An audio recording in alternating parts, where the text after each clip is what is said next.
স্বাধীনতা সংগ্রামের ইতিহাসে সবচেয়ে রোমাঞ্চকর অধ্যায় ভারতীয় জাতীয় কংগ্রেসের এই বিশেষ বিশ্লেষণে আপনাদের সবাইকে স্বাগত। চলুন, পরীক্ষার প্রস্তুতির জন্য আজ আমরা একটা অন্যরকমভাবে একটা সিনেম্যাটিক টপার্স নোটসের মতো করে পুরো বিষয়টা বুঝে নিই।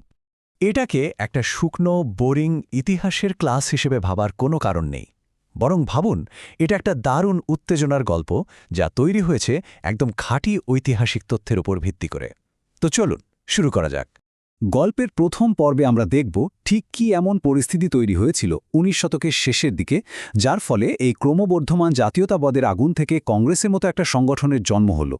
আচ্ছা, তাহলে একেবারে গোড়ার কথায় আসি। কংগ্রেস কিন্তু আকাশ থেকে পড়েনি। এর আগে সবচেয়ে গুরুত্বপূর্ণ যে সংগঠনটি ছিল সেটি হল সুরেন্দ্রনাথ ব্যানার্জি আর আনন্দমোহন বসুর তৈরি করা ভারত সভা। কংগ্রেসের যিনি প্রতিষ্ঠাতা তিনি ছিলেন একজন ব্রিটিশ, অ্যালান অক্টোভিয়ান হিউম, একজন অবসরপ্রাপ্ত সিভিলিয়ান।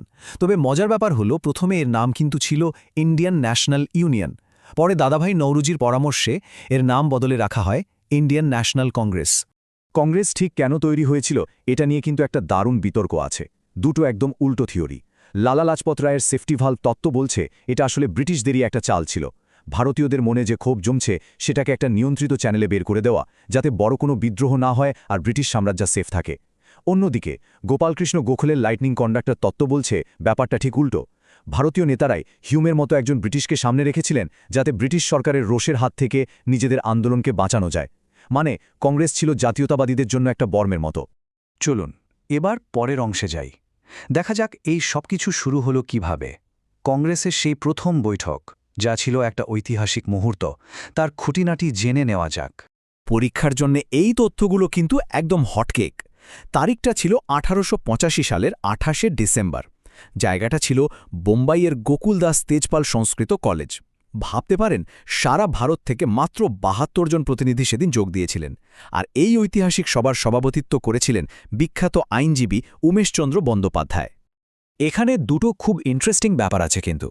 এক, সুরেন্দ্রনাথ বন্দ্যোপাধ্যায়ের মতো এত বড় একজন নেতা প্রথম অধিবেশনে ছিলেন না, কারণ ঠিক একই সময়ে তিনি কলকাতায় আর একটা জাতীয় সম্মেলনের আয়োজন করেছিলেন। মানে কংগ্রেসের বাইরেও জাতীয়তাবাদী আন্দোলন কিন্তু চলছিল। আর দ্বিতীয়টা তো আরও দারুণ।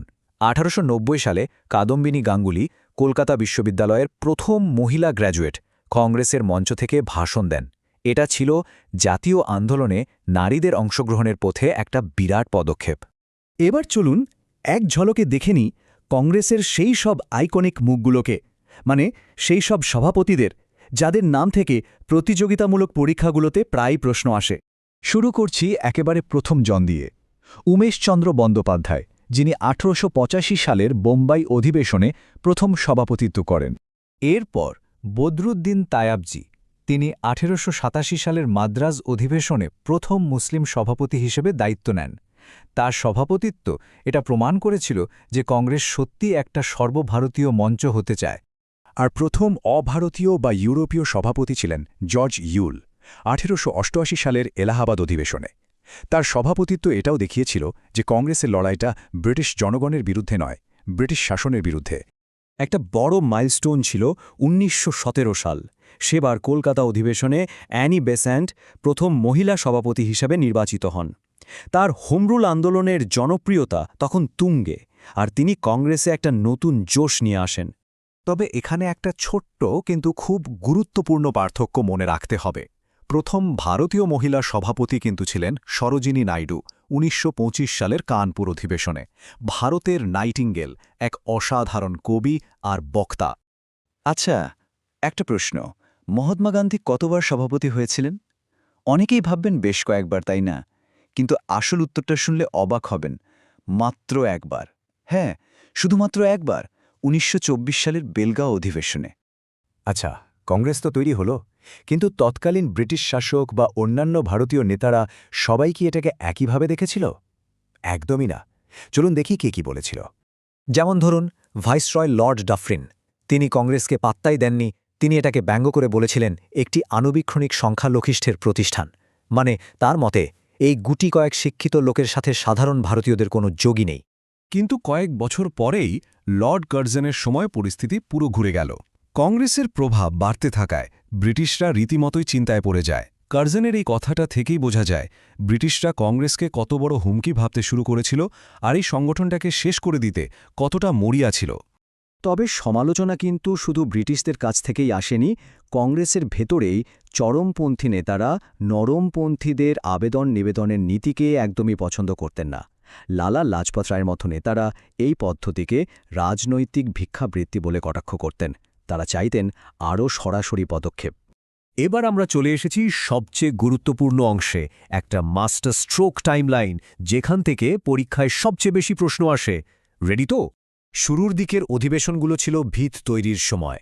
যেমন 1886তে জাতীয় সম্মেলনের সাথে মিশে গিয়ে কংগ্রেস আরও শক্তিশালী হল। 1896-এ প্রথমবার গাওয়া হল বন্দে মাতারাম, যা জাতীয়তাবাদের মূল মন্ত্র হয়ে উঠল। 1906 সালে প্রথমবার স্বরাজ শব্দটি লক্ষ্য হিসেবে এলো।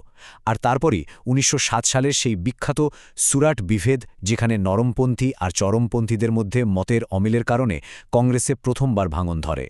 এরপর শুরু হলো স্বাধীনতার দিকে আসল দৌড়। 1916 সালে লখনৌ চুক্তিতে ভাঙা কংগ্রেস আবার এক হল, এমনকি মুসলিম লীগের সাথেও বোঝাপড়া হল। এরপর 1929-এর লাহোর অধিবেশন, এক কথায় ঐতিহাসিক, কারণ এখানেই প্রথমবার পূর্ণ স্বরাজ বা সম্পূর্ণ স্বাধীনতার দাবি তোলা হয়। তারপর করাচিতে মৌলিক অধিকারের প্রস্তাব, আর হরিপুরা ও ত্রিপুরী অধিবেশনে সুভাষচন্দ্র বসুর উত্থান। এগুলো ছিল কংগ্রেসের ইতিহাসের এক একটা টার্নিং পয়েন্ট। তো এত কিছু আলোচনার পর পরীক্ষার জন্য কোনগুলো সবচেয়ে বেশি করে মনে রাখতে হবে? চলুন শেষ পর্যায়ে এসে কিছু প্রোটিপস নেওয়া যাক। তাহলে ফাইনাল কথা হলো এই: পরীক্ষার জন্য কংগ্রেসের প্রথম 4 জন সভাপতির নাম, 1907 সালের সুরাট বিভেদ কেন আর কিভাবে হলো, 1916 সালের লখনৌ চুক্তির গুরুত্বটা কী ছিল, আর 1929 সালের লাহোর অধিবেশন। এই 4টে পয়েন্ট একদম জলের মতো পরিষ্কার রাখতে হবে। তাহলে এই প্রশ্নটা দিয়েই শেষ করা যাক। ভাবুন তো একবার, যে সংগঠনটা হয়তো তৈরি হয়েছিল একটা সাম্রাজ্যকে বাঁচানোর সেফটি ভ্যালভ হিসেবে, সেই সংগঠনটাই কিভাবে একদিন সেই সাম্রাজ্যের পতনের প্রধান চালিকা শক্তি হয়ে উঠল। কংগ্রেসের এই অবিশ্বাস্য যাত্রাটা সত্যিই ভাববার মতো।